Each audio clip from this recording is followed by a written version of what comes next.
Hey there everybody, it's Mike Delisio with another Dice Tower Daily Unboxing. Today we're going to be taking a look at Merchant's Cove, the Pearl of the Five Realms. This is set in the same kind of world or universe that other games from Final Frontier have been released in, Cavern Tavern and Rise to Nobility. This is by Carl Van Ostrand with Johnny Pack and Drake Villarreal, with art by the Miko, and I know I'm mispronouncing his name and I apologize, but I can't remember what the actual pronunciation is. I've always thought of him as the Miko, but I know it's pronounced slightly different. I apologize for that. This is 1 to 4 players, 60 to 90 minutes. It's a game that I am quite excited about. It's one I've been looking forward to a long time. Merchant's Cove is a highly asymmetrical Euro game where each player assumes the role of a different fantasy merchant with a unique shop. The merchants contend to sell their goods to the arriving adventurers at the Cove's piers, the most famous markets in the Five Realms. Each player uses their own set of role-specific components and gameplay mechanisms to produce their goods, increase their shop's efficiency, and most importantly, get rich! All right, so it's a game that promises to be very, very asymmetrical, which can, that means different things to different people. There are certain games that are highly asymmetrical that are very popular. Things like Root or Vast just come to mind. Cosmic Encounter, but it can sometimes be a little bit difficult to teach. So I don't know. We'll see how this one goes. My goodness, there's a lot in this box. This is a big, big box. So we've got some punchboard assembly instructions here for the boats, for the sail shells, for the Alchemist decanter. All right. Let's take a look here at our rule book first. All right, welcome to Merchant's Cove, where you're neither hero nor villain, just a simple merchant, all right? We got core components here. It says, this rule book covers the core rules of Merchant's Cove, which are common to all players. The other rule books cover the unique rules specific to each merchant. If a merchant's unique rules contradict or modify a core rule, the merchant rule takes place. So, like they said, very asymmetrical. You're going to have some standard rules that apply to everybody, but then your own role will likely change things up. So, Game of Merchant's Cove is played over the course of 3 rounds, which are days, and each round is divided into 4 phases. The arrival phase, the production phase, the market phase, and the cleanup phase. After 3 rounds, there's a final scoring. Whoever has accumulated the most gold wins. And then it goes into more detail about each of these different phases of the round. Okay, the different market phase, the cleanup phase, and then the final scoring. All right. And then we've got some common actions. 2 common actions. To all merchants, recruit townsfolk and activate staff. Okay. And then there's going to be obviously other actions depending upon which character you might be playing. There's also an appendix and an overview there. All right. So we see a custom insert here. I'm just going to kind of go through some of the things. Now this is a Kickstarter, so keep in mind that what you're seeing here may or may not apply to whatever copy of the game you see and or play. So we've got a couple of drawstring bags here with some screen printing on the front. Seem just fine, just fine. We've got some wooden discs that appear to be screen printed. All right, so you can kind of see these screen printed on both sides, these discs. All right, now it looks like this insert is set up to hold maybe some cardboard constructs. That's just a guess, but I believe that's going to be the case, that you're going to be putting together 3D cardboard constructs that are going to fit in there. I'm not positive, maybe place for cards here. We've got a number of different acrylic components, these gems, and some look like maybe stones there. These appear to be standee bases. Okay, I don't need to take those out of a bag. All right. I'm trying to keep things somewhat in order here. All right, so we've got a bunch of cardboard.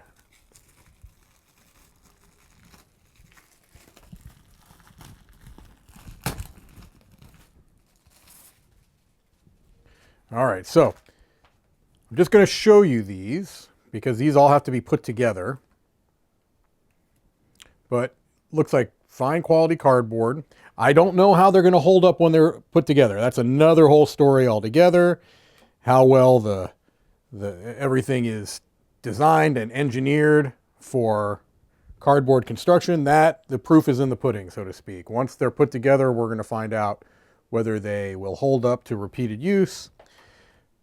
But aesthetically speaking, I like the way it looks. It's definitely popping out just fine, even when I'm trying not to. But you get an idea of some of the different boats and the art that's involved. All right. Looks like we've got a spinner here. I like that. I don't know if you actually spin it like that or if that's just something you're able to do. Looks like we've got some really cool glass balls, almost like marbles. Really, really like the look of those. They've got kind of a little, I don't know, something going on in the middle of them there. Pretty neat. All right. Then we've got some wooden screen printed meeples. I'm a big fan of wooden screen printed meeples. I think I've mentioned that a time or 20. Let me just kind of show you off some of these. Both sides are printed. Very nice. I think we have representatives of just about all of them. I think there's a gray one maybe that's not represented here, but I think you got the general idea on those. I'm getting these back. Don't want to lose them. There's a lot of components here, and I want to kind of keep things as straight as I can. We also have some D6s, although these appear to be standard D6s, so I don't really want to take the time to take those out. They're just standard multicolored D6s. All right, looks like we've got some miniatures that I will show. First of all, we've got some little boats. See the little boat there? Okay, we got 4 of those. And we've got what look to be some characters. Now, these are itty bitty. I'll do my best to show those off. Okay.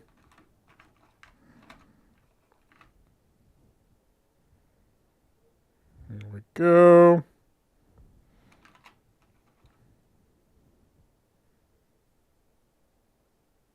Okay, 2 more.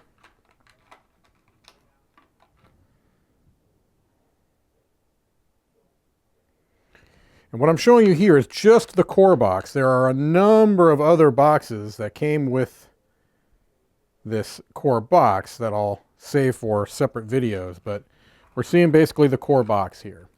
All right, looks like we've got some cards that are part of the Dragon Island Festival. I don't know exactly if that's like a little mini expansion or what, but we'll take a quick look through these. This module allows you to place known adventurers onto boats instead of blindly drawing them. Okay, so just a slight change to a mechanic of the game. So you can add that in if you choose to. Sounds like it might reduce randomness a little bit. I don't know, that's just a guess. But at least based on the way it was explained. Now here's a whole bunch of mini sized cards. We'll look through these quickly, but we'll look through them. Okay, so we've got some, I'm going to hold them sideways because they're much easier for me to hold that way. Most of them have that skull. A lot of them. We've got some that have other icons as well, though. Okay, and then we've also got some other mini-size cards. These strike me as solo cards. I don't know if that's true, but I've looked at a lot of solo cards in my time, and those kind of give me that vibe. But I'm not sure. I didn't see anything in the main rule book about solo play, but I know the game supports it, so I imagine it's going to be somewhere here in the rule book. And maybe in a separate rule book. All right, so let's look. I'm going to just kind of recreate what I had going on here. Then these and these. And then let's look at what is inside of this large package. I'm guessing this is where the different rule books are going to be. All right, so we've got some cardboard pieces here. All right. Yes, okay, so here are the different characters. We've got the captain, the blacksmith, the alchemist. The peddler is for the solo mode, okay. Looks like it could also be used in a 2-player game to simulate a 3rd player. And then the chronomancer, all right. Let's just quickly look through one of these to give you an idea. So we'll look at the alchemist, all right. So what the alchemist does is it gives you a setup, what the actions are that are specific to the alchemist, which looks to be take ingredients and brew. All right, and cleanse ichor. And then it shows kind of how the other common actions go as well. All right, so it doesn't seem like each of these are terribly complex necessarily. Like the blacksmith has his own board and he's got his own actions, load a furnace, load smelting furnace, and forge. And they all take a different amount of time, so there must be a time element in this game as well. All right. Cool, cool. Let's look through.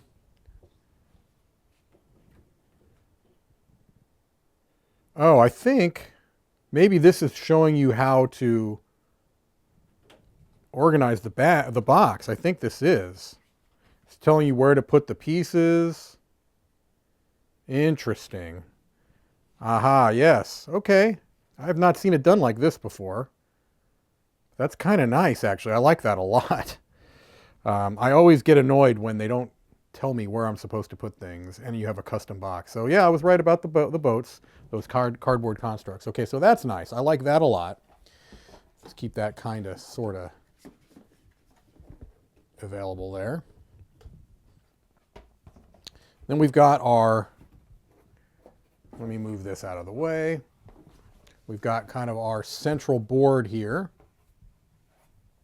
All right, let's see how much of this is on camera. Let me get this out of the way. Looks like we have most of it on camera here. I'm gonna, so you can see the bottom is there, the top is up there, all right? So this is the main area of the board. Looks like this would be where your time is kept. You got a score tracker on the outside, places for cards, places for boats to dock. All right. Okay, so that's our main board. Then we have dual layer boards for the different characters. Okay, so this is probably the chronomancer would be my guess, or could be the alchemist. I don't know. See, places to place dice that are dual layered. I love dual layered boards. All right. Probably like this, actually. Yeah, that would make more sense. We've got another board here with cutouts. Another board here with some cutouts. All of these are dual layered. All right, well, as I said, this is just the core box. There are other expansions and characters. This is a big, grandiose game, as you can kind of see. Seems to be quite ambitious with all of the asymmetric powers.